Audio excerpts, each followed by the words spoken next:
com a esquerda a abandonar as causas identitárias e a regressar aos temas do trabalho e da economia, e com a direita a governar. Helena Matos, bom dia. Podemos dizer que a mudança do Código do Trabalho se tornou na nova barricada dos dois hemisférios políticos? Em parte tem boas condições para isso. Nós sabemos que há sempre mais conflitualidade laboral quando está a direita no poder, mas não só. Como referiste, esta questão de a esquerda, e aí não é de modo algum apenas ou sequer sobretudo a esquerda portuguesa, a abandonar as causas identitárias, mas após estas coisas chegam cá muitas vezes até como é que em relação aos Estados Unidos. Nós vimos como isso aconteceu e como pode ter sido determinante agora o centrar-se muito mais nas questões do poder de compra, nas questões económicas, na eleição do novo mayor de Nova Iorque, e por outro lado o próprio falhanço da candidatura de Kamala Harris à presidência dos Estados Unidos. Portanto, percebeu-se que começou a haver uma parte da esquerda que começava porventura a querer regressar aos assuntos mais tradicionais da esquerda. Portanto, talvez possamos de uma forma muito genérica dizer que vamos deixar de discutir casas de banho e vamos passar a discutir postos de trabalho. Isso de uma forma muito, muito genérica. Casas de banho mistas. Pois, mistas, porque existe aqui o problema é sempre para as mulheres, não é? Porque os homens, em geral, preservam-se muito mais dessas agendas. Portanto, o que é que nós temos aqui? Mas ainda agora temos tido este problema nas prisões portuguesas, com um senhor que se sentiu mulher, mudou para mulher, mas depois afinal já não quer ser mulher, e entre sim e entre não, vai pegando fogo às instalações e outras coisas várias. Portanto, vamos passar a discutir em termos, há aqui uma inflexão grande, e agora passando para declarações e coisas mais sérias. Isso também foi muito expresso nas declarações de Mariana Mortágua. A esquerda quer discutir condições de vida, trabalho, e a direita quer causas identitárias.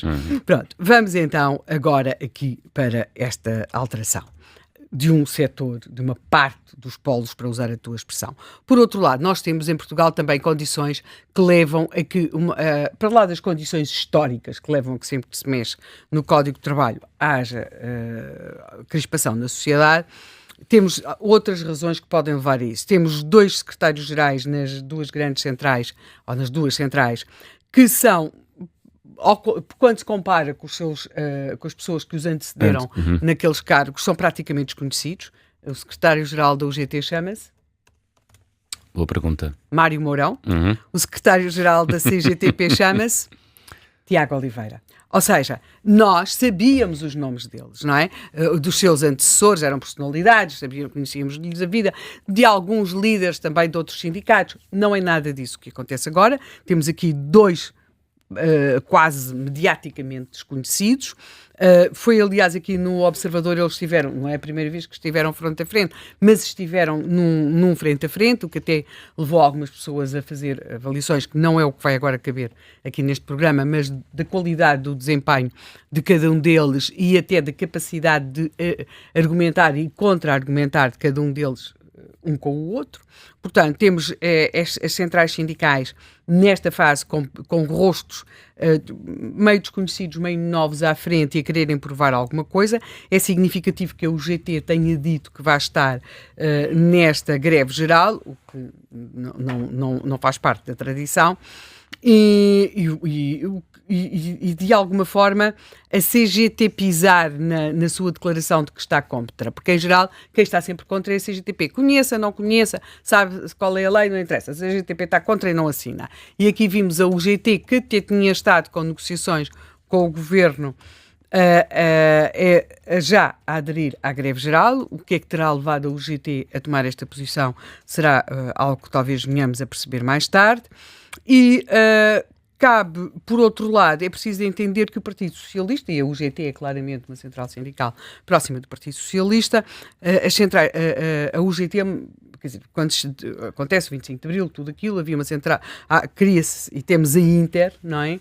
Próxima do PCP, e houve a necessidade de criar outra central sindical que fizesse algum contraponto ao peso da Inter. Portanto, as centrais sindicais em Portugal têm um forte compromisso político, por assim dizer, por razões que a história explica. Não é que seja bom ou que seja mau, mas é assim. É o que é. O Partido Socialista viabilizou o orçamento. E agora veremos nestas alterações propostas, mais de 2.000, não é? Que estão na Assembleia da República, ver o que é que poderá dali sair. Há, sobretudo, o grande risco de uma coligação negativa na área das pensões, ou seja, quando eu digo negativa não é pejorativo nem valorativo, é uma coligação entre o PS e o Chega com vista a aumentar, que pode aumentar o peso da despesa com as pensões. Essa é uma parte complicadíssima, mas o PS, na generalidade, ao abster-se, viabilizou o orçamento. Portanto, precisa, como é óbvio, de marcar o território no domínio da contestação, e o Código do Trabalho é uma dessas áreas por excelência, e as alterações ao Código do Trabalho. São mais de 100 medidas que estão em cima da mesa. Elas são muito, muito, muito vastas. Há um conjunto, podemos dizer, que são questões processuais. Procede-se assim, não se procede assim. Algumas coisas são muito específicas e bizantinas e, por exemplo, podemos discutir a questão das faltas, licenças, por perda gestacional ou por luto gestacional. São coisas muito detalhadas. Depois temos outras que claramente passam por uma adequação aos tempos. Realmente, noutro tempo não se ia legislar sobre o trabalho remoto, até porque se achava que o trabalho remoto era uma coisa que tinha acabado e ficado lá para trás. Agora, se calhar, tem de se atender muito mais a isso do que no passado. Portanto, teletrabalho, trabalho remoto, essas questões. Depois temos outras que eu creio que até poderão ser facilmente ali enquadráveis, mais ou menos por uma boa parte, até transversalmente, de uma forma política. Por exemplo, temos aqui a questão se a licença de paternidade, maternidade, eu agora não sei, a que tem a ver com a licença, não, mas é a jornada contínua para pais, mães e talvez avós. Avós, sim. Ou seja, é o tipo de medida que dificilmente terá uma contestação, até pode ter bastante simpatia, não é?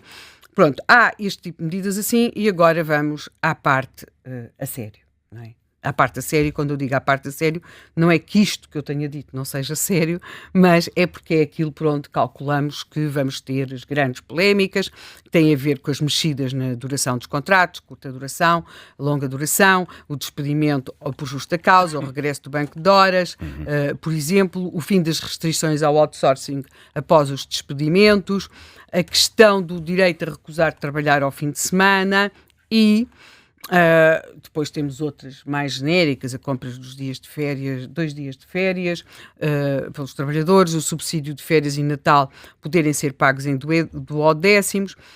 Portanto, temos isso e aí sim creio que vamos ter então o regresso da linguagem de que isto é um regresso, uma recessão, um retrocesso civilizacional, que era uma coisa, um termo que já, um ataque inqualificável, que em geral é a linguagem usada à esquerda. Depois temos à direita o regresso do termo flexibilização, e neste programa, neste contracorrente, além desta questão, destas questões que são politicamente relevantes para os seus protagonistas, há também outras questões, que é saber em que medida é que estas alterações, que vão trazer uma conflitualidade muito grande ao país, que vão, e já se sabe, isto é muito importante, vão parar, porque aquilo que se fala em Portugal de greve geral, são basicamente, é uma greve que afeta a administração pública, está espalhada pelo território, e que depois, nas áreas metropolitanas, por causa da paragem das empresas de transportes públicos, tem de facto impacto. É disso que não é uma greve geral, não são greves gerais no sentido histórico do termo, são greves que conseguem ter impacto. E temos de saber se vale isto, mas seja como for, estas greves têm um impacto, têm um custo na vida das pessoas, quer queiram fazer a greve, quer não queiram, e portanto e tudo isto para quê? Isto vai ajudar àquilo que são os problemas da economia do país, vai ajudar as empresas, vai ajudar os mais jovens a encontrar os postos de trabalho que agora não têm, vai ajudar as empresas a pagar mais, porque nós muitas vezes aquilo que chamamos defesa de, isso acontece, por exemplo, percebe-se muito bem no imobiliário, aquilo que em Portugal se considerou que chamava defender os inquilinos, era defender as pessoas que já tinham um contrato de arrendamento, à custa dos outros não conseguirem nunca arrendar uma casa. Mas aqueles, pois, quem já está no sistema, a renda não subia, estava ali, ninguém os podia pôr fora, mesmo que não pagassem, estavam realmente muito defendidos. Entretanto, destruiu-se o mercado de arrendamento. No mercado de trabalho não é tanto assim, mas nós tínhamos um mercado de trabalho muito dual, não é? Com condições de trabalho muito diferentes para os mais velhos do que para aqueles que estão a chegar agora ao mercado de trabalho. Será que isto vai ou não poder ajudar? O que sabemos dos partidos é que à esquerda se está contra, que à direita a Iniciativa Liberal fala e põe muita tónica, Mariana Leitão disse que a legislação atual impede a criação de mais e melhores oportunidades de emprego e dificulta a adaptação das empresas e trabalhadores às novas realidades do mercado de trabalho. Fim de citação. Será que estas medidas que aqui estão vão alterar esta situação? Sabemos que o Chega se mostrou disponível para viabilizar algumas das alterações propostas, nomeadamente as que se prendem com a garantia dos serviços mínimos. Nós vimos como nas últimas legislativas a questão dos serviços mínimos foi muito referida, estou a falar em relação às greves dos transportes, não fazia sentido nenhum aquela greve naquela altura, Montenegro, aliás, fez declarações muito duras à época sobre esta questão, e agora temos aqui um assunto que não sei como é que quem está a favor, quem está contra vai gerir, que é o Governo propõe o alargamento dos serviços mínimos, por exemplo, a lares, da questão dos serviços mínimos.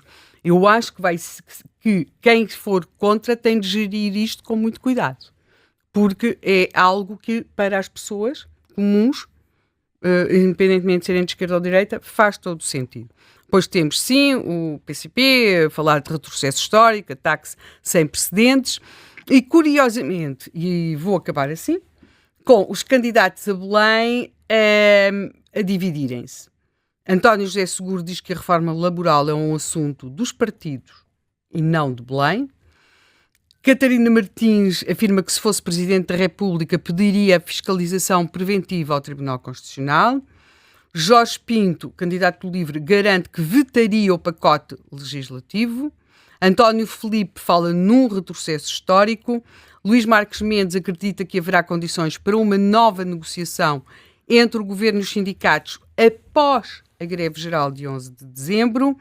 Henrique Gouveia e Melo e João Coutinho de Figueiredo concordam que é preciso flexibilizar a lei. E André Ventura, que é importante lembrá-lo, é também líder partidário, não é?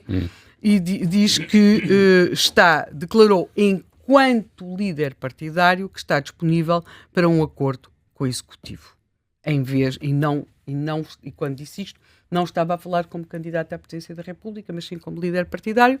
Portanto, creio que temos mais que matéria para podermos avançar.